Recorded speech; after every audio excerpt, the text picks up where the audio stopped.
Funding for this podcast comes from MathWorks, creators of MATLAB and Simulink software, accelerating the pace of engineering and science. Learn more at mathworks.com. WBUR Podcasts, Boston.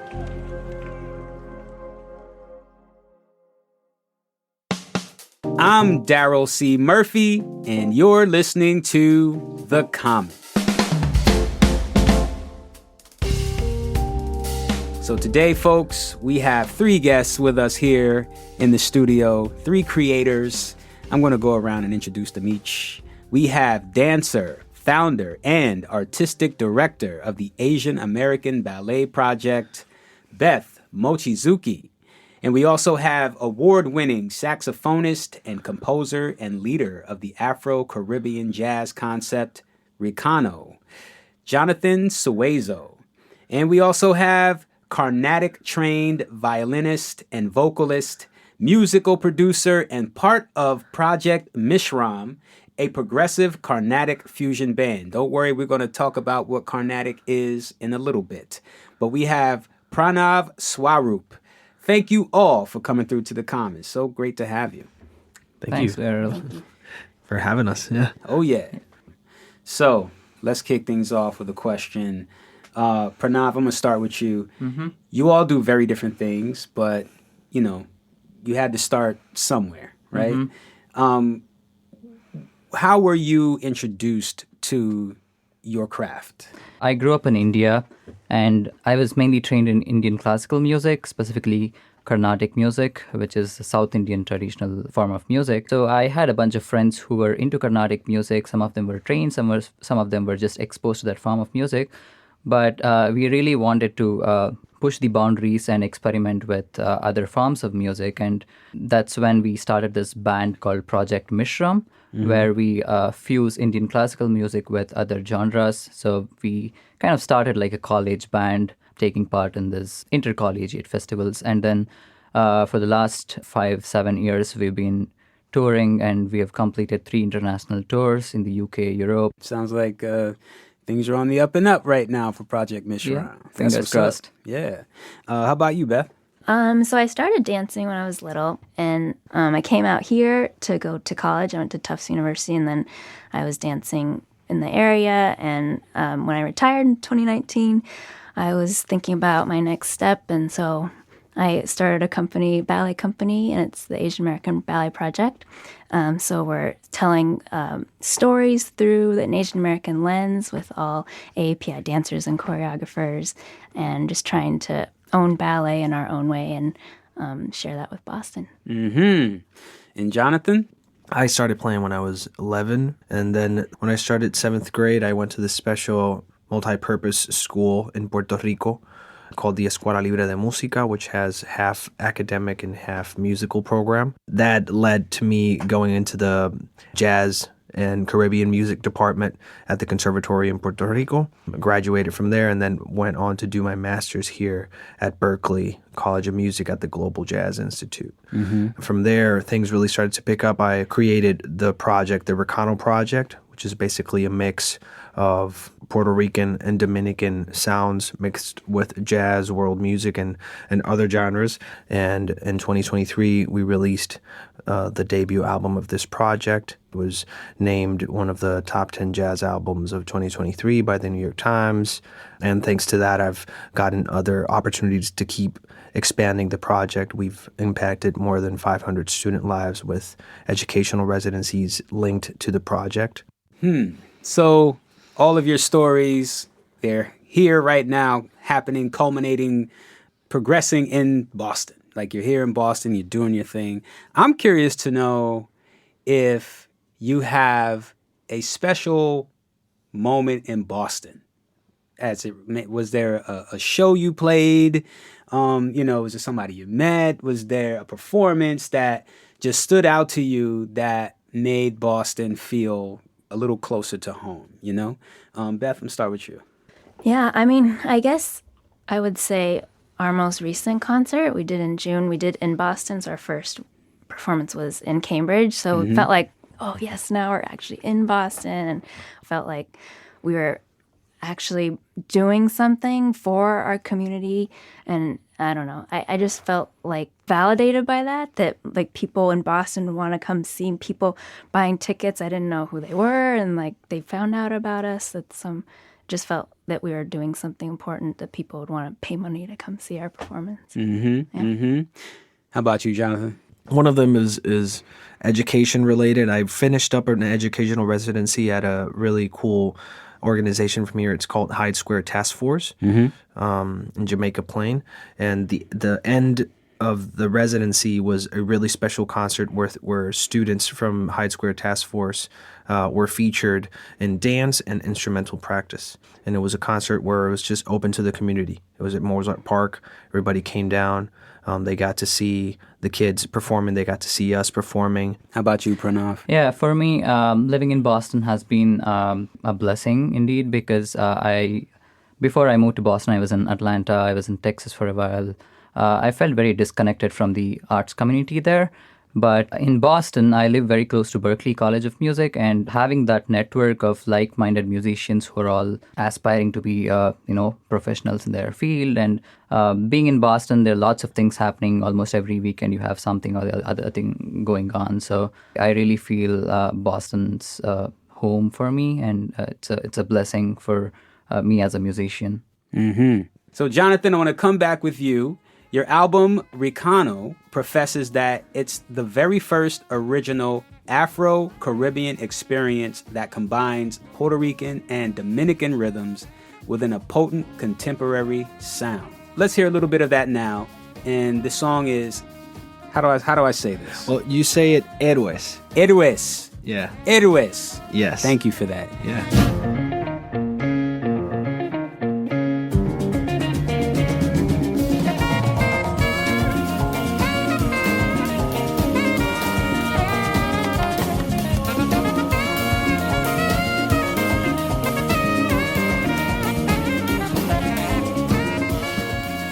So talk to us about the cultural relationship between the Dominican Republic and Puerto Rico and how that has shaped your music.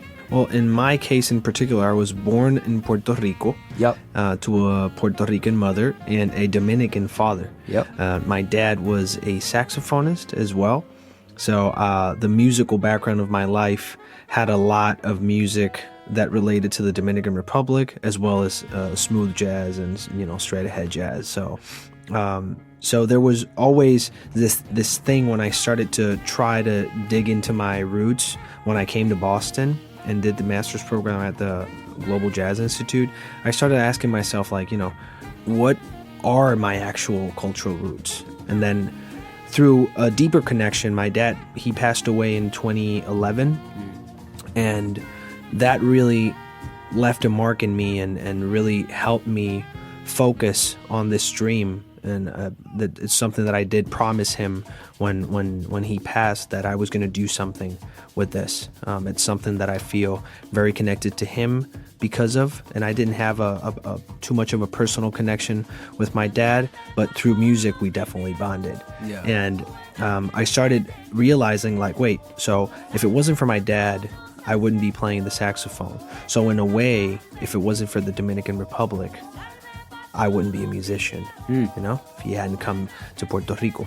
So I quickly started understanding that in the case of Puerto Ricans and Dominicans and people in the States, some of them have different cultural backgrounds, and they coexist within one person, and they all coexist at the same time as we're all relating to each other.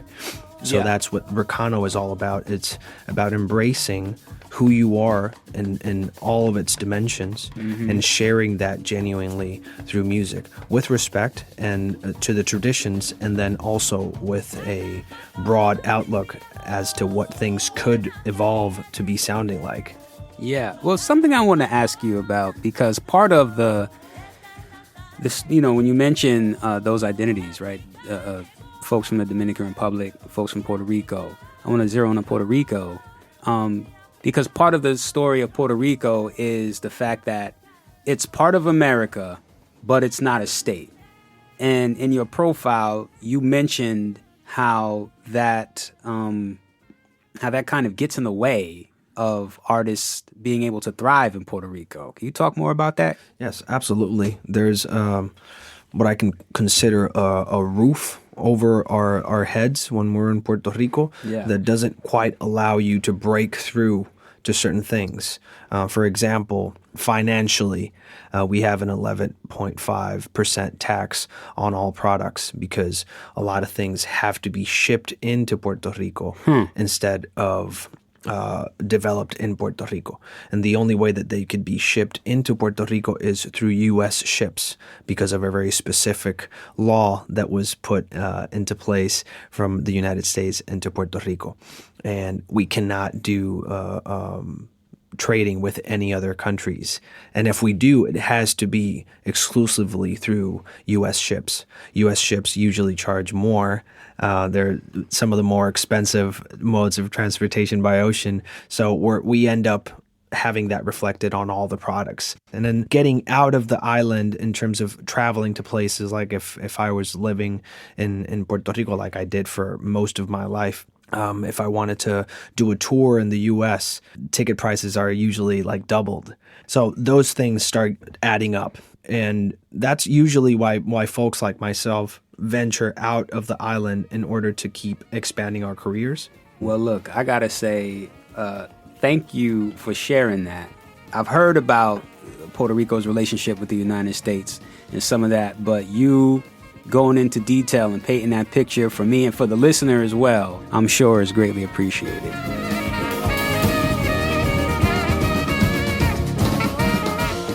We're going to take a break, but we'll be right back with more from the makers.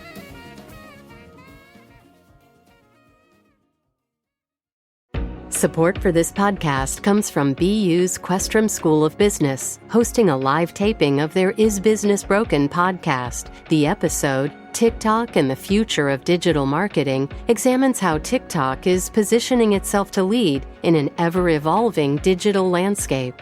Tickets are available at wbur.org/Questrom. I'm Meghna Chakrabarty, host of On Point. At a time when the world is more complex than ever, On Point's daily deep dive conversation takes the time to make the world more intelligible. From the state of democracy to how artificial intelligence is transforming the way we live and work to the wonders of the natural world. One topic each day, one rich and nuanced exploration. That's On Point from WBUR. Be sure to follow us right here in your podcast feed. And we're back with WBUR Makers for 2024, Beth Mochizuki, Jonathan Suazo, and Pranav Swaroop. I do want to get to you, Pranav. Mm-hmm. Now, your music is Carnatic music, right? Yeah. I would really love for you to talk to us about what that is. I know you mentioned it's a style of South Indian music, but what is it? How does it differ? Talk to us about Carnatic music. Sure. So Carnatic music is the South Indian traditional Indian classical music. So in India, there are two forms of classical music. One is Hindustani music, which is predominant in the northern parts of India. And then there is Carnatic music, which is from the south. So both forms have lots of things in common, but there are some stylistic differences. But the main difference is that we use a lot of glides between notes. So let's say you have two notes, ta, ta, ta, let's say three notes. So in Western classical music, you mostly have these notes sung straight without any kind of glides. But in Carnatic music, you can have glides like ta, ra, ra, ta, ta, ta, ta, something like that. So that's what brings the distinction. And you can have same set of notes, but a same scale can bring different emotions depending on what kind of glides you sing with those same notes. Thank you for breaking all that down, because I want to play a sample from your latest release called Sarah. Here we go.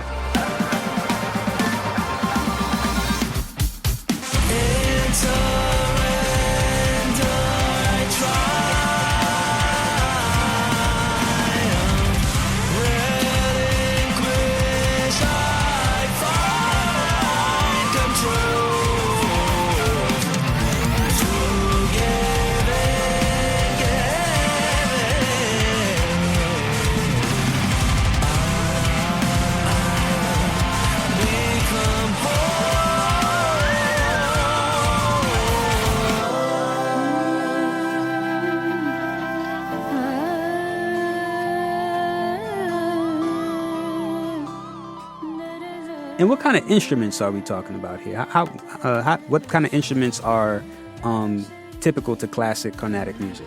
So a typical Indian classical concert or Carnatic music concert has a singer, and then there is a violin player. Of course, violin is an adapted instrument from the Western style. And then you have a percussion instrument called mridangam, which is made out of wood and leather. And then a ghatam, which is a clay pot. And then you have something called morsing, which is a metallic instrument. So when we started as a band, just to give you an idea about our songwriting process, there were lots of other bands which kind of called themselves Indian fusion bands. But what they were essentially doing were you take a Carnatic song and you add guitars and drums, and that becomes a fusion. That's not exactly what we mean by fusion, because it's not just fusion of instruments. We need to really fuse the characteristic things from different styles together. It sounds like you want to do fusion for real, like at the cellular, molecular level, like, you know? Yeah, right. Yeah. So I've been taking some classes in Western music as well, and even my fellow band members, they've been trying to learn different styles of music, and so that they can play jazz, although they are trained in Carnatic music. Being in Boston has opened up that perspective of how we look at fusion music. Boston has a huge talent pool of musicians from all over the world.